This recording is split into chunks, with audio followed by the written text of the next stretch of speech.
Hello, ഞങ്ങളുടെ വീടിന് ചുറ്റുമുള്ള കുറച്ച് നല്ല നല്ല കാഴ്ചകൾ നിങ്ങൾക്ക് കാണിച്ചു തരാമെന്ന് കരുതി. ഇതാണ് ഞങ്ങളുടെ മുറ്റം. ഉള്ള സ്ഥലത്ത് കുറച്ച് ചെടികളൊക്കെ വെച്ച് നല്ലതായിട്ട് കെയർ ചെയ്ത് കൊണ്ടുപോകുന്നു. ഞാൻ വന്ന സമയത്ത് ഇത്രയും ചെടികളൊന്നും ഇല്ലായിരുന്നു കേട്ടോ. എന്നാൽ ഒരുപാട് ചെടികളൊന്നും ഇല്ല.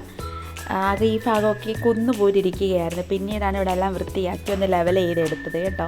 അതുകൊണ്ട് അവിടെ ടാർപ്പ വിരിച്ചിരിക്കുന്നുണ്ടോ താഴെ, അവിടെ ആണെങ്കിൽ എന്നും എനിക്ക് ചെത്താനേ സമയം ഉണ്ടായിരുന്നുള്ളൂ. അപ്പോൾ അമ്മയാണ് ഇങ്ങനെ ഒരു ഐഡിയ പറഞ്ഞത്, ടാർപ്പ വിരിച്ചിട്ട് എൻ്റെ മണ്ടയ്ക്ക് കല്ലിട്ടാൽ അങ്ങനെ പോച്ചയൊന്നും ഒരുപാട് കിളിക്കത്തില്ല. സക്സസ് ആയിട്ടുണ്ട് കേട്ടോ. ഇപ്പോൾ 1 മാസമായി. അപ്പോൾ പോച്ചയൊന്നും അധികം അങ്ങനെ കിളിച്ചിട്ടേ ഇല്ല കേട്ടോ. അങ്ങനെ ഐഡിയ അമ്മ ജോലിക്കൊക്കെ പോയിട്ട് വരുമ്പോൾ ഓരോരുത്തരുടെ മുറ്റത്ത് ഇങ്ങനെ ഈ ഐഡിയ ചെയ്തേക്കുന്നത് എൻ്റെ അടുത്ത് വന്ന് പറഞ്ഞു. അപ്പോൾ ഞങ്ങളും വിചാരിച്ച് നോക്കിയപ്പോൾ ഒരു പഴയ ടാർപ്പ കിടന്ന് പൈസ ഒന്നും കൊടുക്കണ്ടല്ലോ. അപ്പോൾ അങ്ങനത്തെ ഒരു ഐഡിയ ഞങ്ങൾ ചെയ്ത്. അപ്പോൾ ഇത് വെള്ള ശംഖുപുഷ്പമാണ് കേട്ടോ. അതിൻ്റെ വേരൊക്കെ ഇതൊരു ഔഷധമാണല്ലോ, എന്തിനൊക്കെയോ കൊള്ളാതെ.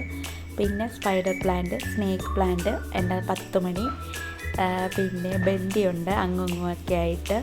പിന്നെ മണി പ്ലാന്റ് എൻ്റെ ഫേവറേറ്റ് ഒരു പ്ലാന്റാണ് കേട്ടോ. പിന്നെ മൈലാഞ്ചി ചെടി, ഞാൻ ഇത് മണി പ്ലാന്റ്. പിന്നെ റോഡ് സൈഡിൽ ഞങ്ങൾക്കൊരു കൃഷ്ണ തുളസി ഉണ്ട് കേട്ടോ. അത് തന്നെത്താനെ കിളിച്ച് വന്നത്. ഞങ്ങളുടെ മൊത്തം കൃഷ്ണ തുളസിയാണ്. അപ്പോൾ ഇത് ഓരോരുത്തർ ഹിന്ദുക്കളൊക്കെ പറയുന്നുണ്ട് കൃഷ്ണ തുളസി പിഴുത് കളയരുത്, അതെല്ലായിടത്തും അങ്ങനെ പിടിച്ച് കിട്ടുന്നതല്ല. ഞങ്ങളുടെ എല്ലായിടത്തും ഉണ്ട്. അവിടെ ഇവിടെ എല്ലാവരും ഇതിന് പൊട്ടി കിളിക്കും കേട്ടോ. ഞങ്ങളത് പിഴുത് കളയാറും ഇല്ല കേട്ടോ. ഇവിടെ ഓരോരുത്തർ അമ്പലത്തിലൊക്കെ പോകാനായിട്ട് ഇവിടുന്ന് തുളസിയൊക്കെ പറിച്ചുകൊണ്ട് പോകും മാല കെട്ടാൻ വേണ്ടിയിട്ട്. അതൊക്കെ നല്ല കാര്യമല്ലയോ. ഞങ്ങൾ തെറ്റിപ്പൂവൊക്കെ ഞാൻ വളർത്താറുണ്ട് അമ്പലത്തിൽ കൊടുക്കാൻ വേണ്ടിയിട്ട്. എനിക്ക് ഭയങ്കര ഇഷ്ടമാണ്. ഓരോരുത്തർ വന്ന് പൂക്കളൊക്കെ പറിച്ചുകൊണ്ട് പോകാറുണ്ട്. ഇപ്പോൾ പൂക്കളൊന്നും ഒരുപാടില്ല കേട്ടോ, കുറേ പോയി. ഇപ്പോൾ കുറച്ച് ചെടികൾ മാത്രമാണ് ഉള്ളത്.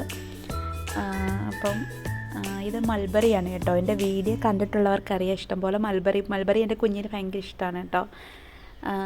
അതും ഒരു ഹെൽത്തി ഫ്രൂട്ടാണ്. അപ്പോൾ ഈ ചെടി കണ്ടോ, അത് ഞാൻ നഴ്സറിയിൽ വാങ്ങിച്ച് വെച്ചാണ്. എൻ്റെ കറക്റ്റ് പേര് എന്താണെന്ന് എനിക്ക് അറിഞ്ഞുകൂടാ കേട്ടോ. ആരെങ്കിലും അറിയാവുന്നൊരു കമൻറ്റ് ചെയ്യണേ. പിന്നെ ഞാൻ ഇപ്പുറത്ത് ഞങ്ങളുടെ സൈഡിലും ഇങ്ങനെ ടാർപ്പ വിരിച്ചിട്ടുണ്ട്. കാരണം എന്ന് വെച്ചാൽ ഞങ്ങളുടെ അപ്പുറത്തെ ഒരു വീട് നിങ്ങൾ കാണുന്നുണ്ടോ, ആ ഭാഗത്താകെ ആൾത്താമസമൊന്നും ഇല്ലാതെ ആകെ കാട് പിടിച്ച് കിടക്കുകയാണ് കേട്ടോ. അപ്പം നമ്മൾ ജനൽ തുറന്നിട്ട് അവിടുത്തെ ആ വ്യൂ ആണ് കാണുന്നത്. അപ്പം ഇടയ്ക്ക് ഈ പാമ്പിൻ്റെയും ചേരയുടെയൊക്കെ ന്യൂസുകളൊക്കെ കാണുമായിരുന്നല്ലോ. അപ്പോൾ അതുകൊണ്ട് എന്നും അത് ചെത്തി എപ്പോഴും ഇരിക്കണമായിരുന്നു. ഇത് വെള്ള ശംഖുപുഷ്പമാണ് കേട്ടോ.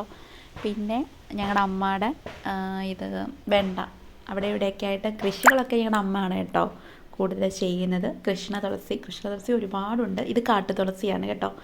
പിന്നെ വെള്ളക്കാന്താരി, കറിവേപ്പില. ഇതാണ് ഞങ്ങളുടെ അടുക്കളയുടെ പുറമേ ഉള്ളൊരു വ്യൂ ആണിത് കേട്ടോ. ഒരുപാടുണ്ട് കൃഷ്ണതുളസി. ചാമ്പയൊന്നും ആകെ ഒരു മൂടുണ്ട് പിടിച്ച് കിട്ടിയത്.